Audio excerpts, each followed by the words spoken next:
గాలికి సంపాదించిన దాంట్లో వాటా ఇవ్వాల్సి వస్తుందని మెడలు పట్టి దొబ్బితీవి నీ సొంత చెల్లెలు.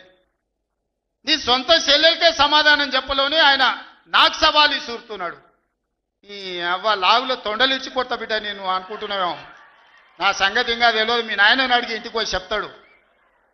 అమెరికాలో బాత్రూమ్లు అడిగినట్టు అనుకుంటున్నావు నాతో మాట్లాడు అంటే, నేనేదో మార్చుకుంటుండే పోని అవల పోరోడి గాలికి తిరిగేటోడి గాలికి అంతో నాకెందుకని ఇవన్నీ వేషాలు. ఇంకా పక్కలో ఒక నలికుట్లోడు ఉంటాడు, 6 అడుగులు ఉన్నా అనుకుంటాడు. అంత తలకాయ ఎక్కడుందో నాకు తెలియదు. కేసీఆర్ వచ్చి గర్జించిందంట, గర్జనకు నేను పోయి లోపల దాచుకున్నంట. ఇక కేసీఆర్ గర్జనలు గర్జించినట్టు లేవురా నాయన. మన గాడిదలు ఏం చేస్తావా, ఒండ్ర పెడతాయా? ఏమంటారు గాడిదలను? గాడిదలు అరిస్తే ఏమంటారు నరసింహ? గట్లున్నది. మీ గాండ్రింపులకు మీ బెదిరింపులకు ఉడత ఊపులకు భయపడ్డాడు ఎవరు లేరు బిడ్డ. ఈడ దుక్కి దున్నిన చేతులు ఉన్నాయి. మీరేదో తోలు తీస్తా అంటే తీపించుకోనికే లేము. ఈ కండలు కరిగినాయి, మిగిలిందే తోలు. ఫస్ట్ నీ తోలు సంగతి చూసుకో. నీ తోలు సంగతి చూసుకో.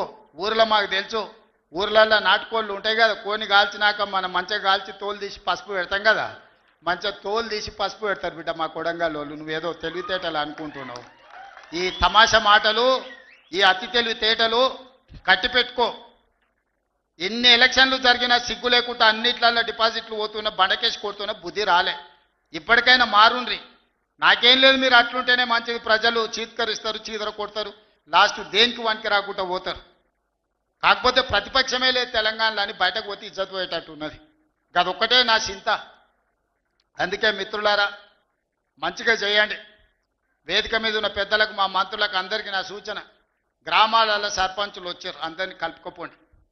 గ్రామాల అభివృద్ధి జరిగినప్పుడే తెలంగాణ అభివృద్ధి జరుగుతుంది. ఇవాళ తెలంగాణ అభివృద్ధి చేసే బాధ్యత మనది. చిన్న వయసులో నాకు అవకాశం వచ్చింది. ఇప్పుడు చాలామంది మా సర్పంచ్ అమ్మ వచ్చింది సజ్జకాన్పేట, రేణుకమ్మనా, మౌనిక.